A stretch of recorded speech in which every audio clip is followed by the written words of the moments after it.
Hello, welcome back to Oliver's greenhouse. Now, as promised, we're going to be following on from the cephalotus leaf pulling update I did earlier on today. We're going to be having a look at the Drosera regia root cuttings we took together. I've had a peek preview in here, so I already know what's gone on, but you guys are going to be hopefully as excited as I am. And I'm also going to take you on to the next stage of how to propagate these from root cuttings, hopefully successfully. Now, I've never done this, so it's going to be as much of an experiment for me as it is for you guys. So hopefully the light's not too bad. I'll move you guys over here, put this down, this container down, and we'll open the lid and we'll have a look and a quick discuss about what's actually occurred inside. Okay, so you'd have to excuse the poor lighting. An enormous black cloud has come over the greenhouse, so it's become really dark in here. And also, in hindsight, I need to go back and look back at the video because I can't really remember, but I think we may have made some Drosera binata root cuttings in here as well, which is what I think these objects with the long green tendrils coming from the root segments are. So actually, in hindsight, the verdict's still out on the king sundew ones, unless this one here is the end of a king sundew root cutting, because the others don't seem to have made, there doesn't appear to have been any action on either of these three cuttings that are in the middle. So what we're going to do is literally just cut this into a couple of centimetre pieces. I think we'll get 3 out of this. I think that's what I'm going to aim for. So I'm going to make one cut just here, and then I'm going to cut this piece in half again without cutting myself.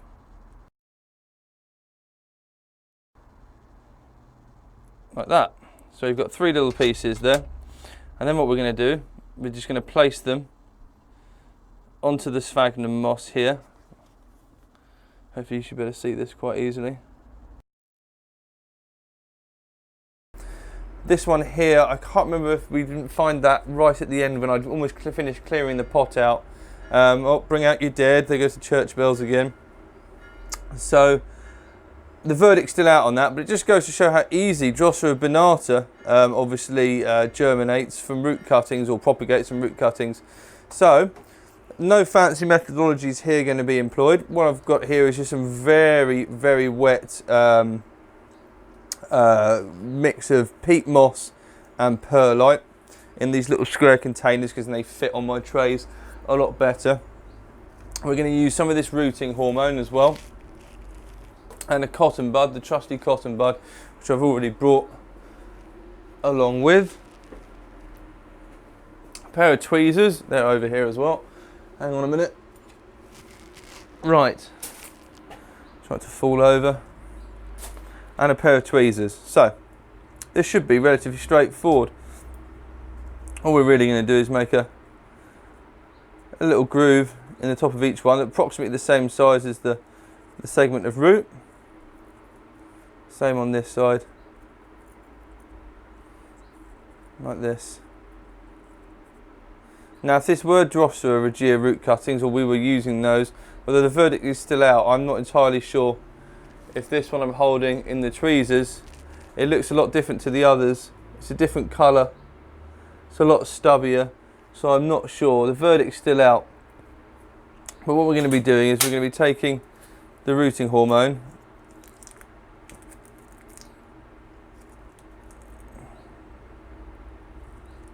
if I can get it open, that is. There we go.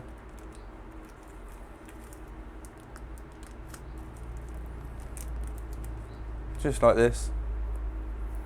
Rubbing a little bit on our cotton bud.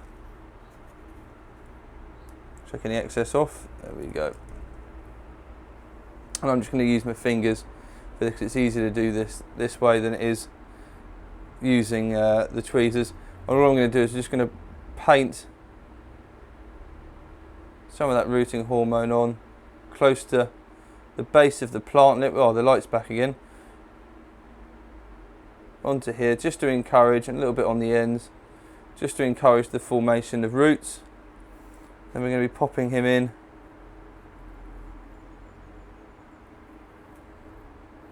the new media like that. It's just covering it up. It's only like a I don't know, a few millimeters of compost on top of him there. So it's not nothing. It's not completely, you know, buried up to the gunnels. And get the next one out if I can get hold of it. I have to use the tweezers for this. There we go. Right. And the same one again for this guy. So we just want to, just where the little plant, I don't know whether you can see that. I can hardly see the screen. So I'm literally painting right at the join between where the new plantlets are merged and the old root segment. Like that. There we go. And the same again with this guy. We're just going to pop him in right way up.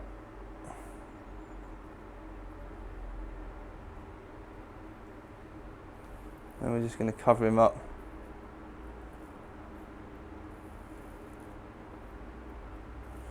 With some of the compost.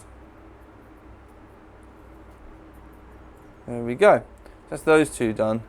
Now, I still think the verdict's out on this. I'm not sure whether this is Drosera regia or whether it's another binata. I can't really remember. What I should have done is actually put them in different locations. I think, off the top of my memory, I thought I placed all of these all King Sunju ones in a line, and then I think I found this guy right at the end, and it looks a lot different to the ones we've just planted. Not that you can see that, you might be able to see it just there. So we'll give it the benefit of the doubt anyway, and we'll treat it slightly differently. So a similar process again. I'm just going to give it a good pasting of rooting hormone along the root segment, just to encourage that development of its own root system. I'm actually just going to use, for this guy, I'm just going to use a little bit of sphagnum moss just to ensure good contact.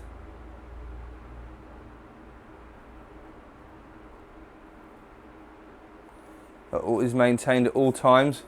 And then what we're going to do is we're going to top dress this with some gravel. I always have to, because it's so humid and so moist in here, get a lot of moss growth. So sometimes, especially with smaller plants like this, you need to provide something to retard the growth of the moss, otherwise it'll overgrow the actual seedling whilst they're still developing. So I'll go and grab some of that. I'll also have a little look at this technique that I found.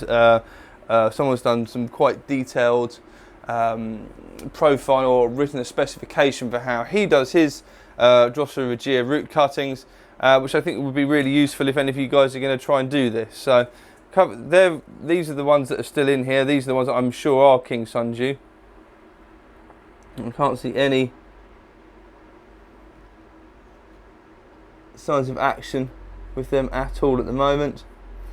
So what I'm going to do is literally pop the lid back on them, give them the benefit of the doubt, and stick them back over the other side where they were before. Okay, so I'm just going to be using ordinary aquarium gravel, some of which I've got. It rained last night and left everything out, ergo everything's soaking this morning, which is less than ideal. So I use ordinary aquarium gravel, not the dyed stuff. Just the natural stuff's really good. Give a good coating of this. I had a little look at the specification I've been using for taking these root cuttings, and it was written by a gentleman called Joseph Clemens on the UK Carnivorous Plant Forum. What I'll do is I'll put a link in the video description above so you guys can have a look at that, and it sort of gives you a step-by-step guide as to how to do it, and it's really detailed. There's also pictures on there as well, which is going to be really useful. If you're anything like me, pictures speak 1,000 words, so it's really good to see how he's done it. It's obviously taken him a lot of time to write it. So I'm just going to spread this just a few millimeters thick over the top of our seedlings, like this, just to create a nice top dress. And what that's going to do is it's going to sort of put off fungus gnats, and also it's going to retard the growth of moss, which might otherwise outgrow our plantlets. So I'm just going to stick all these over the top here.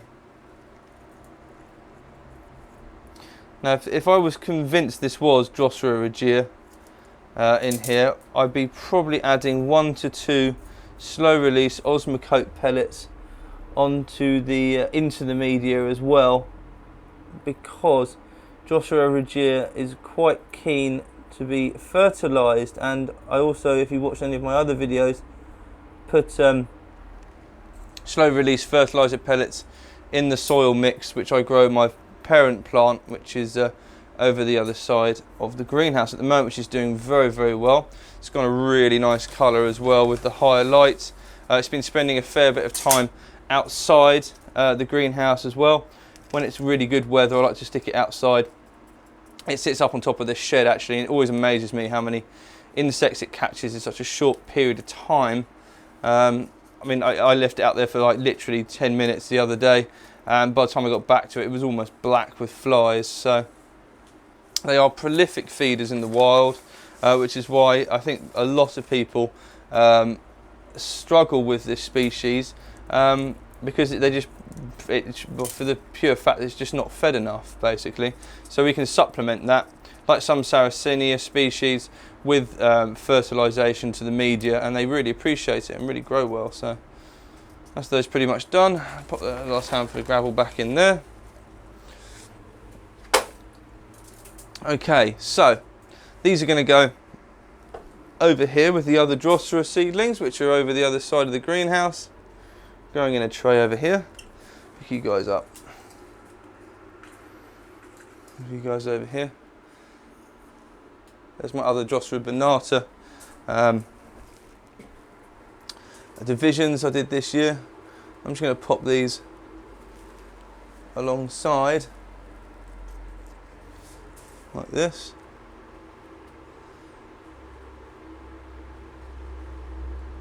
That's my Drosera venusta, which is in flower as well. I've been umming and ahhing about doing some cross or some hybridising. You can hybridise Drosera venusta with Drosera capensis, and you get a slightly unusual mix between the two. So I might get a paintbrush and have a go at that this year.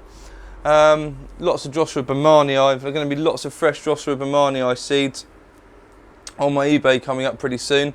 I also repotted a load of my nepenthes last night into these bigger square pots, because they've been in that media for some time as well. Let's what we're going to do is we're going to give the last rooting cutting we took, and what we're going to do is we're going to give this the benefit of the doubt. So we're going to put this over the other side where it's a little bit more shaded. So we're going to put this guy over here, tucked down, slightly out of the way. So I'm going to put him down in here where it can enjoy the shade of the dichotoma giant, because I just don't think it'll appreciate full light at this stage. It's still so young and so small. I'll get my big Drosera regia out. This is the parent plant. And you can see how many flies it caught in a very short space of time, just outside the other day. There we go. Quick focus. So yeah, you can see how well this is coming on. All of these flies it caught in just in one short period of time when it was outside. Really prolific feeder, so doing really well. Loads of new growth curling out of the centre, and it's going to be staying outside actually for this winter, because I'm going to give it a bit of diurnal rest, so it's going to get a significant temperature change. It's going to be left outside to form a hibernacula, then hopefully, fingers crossed, we'll be able to flower it next year. So fingers crossed the old root cuttings come through. Otherwise, if we lose this puppy, we've got to start all over again. So thanks for watching. I'll keep you updated with the other root cuttings to see if they germinate. I'll also let you know how these ones are getting on. And fingers crossed everything works the way it should. Thanks for watching. I hope you enjoyed this video. Don't forget to give us a like down below if you have appreciated or learnt anything from this video.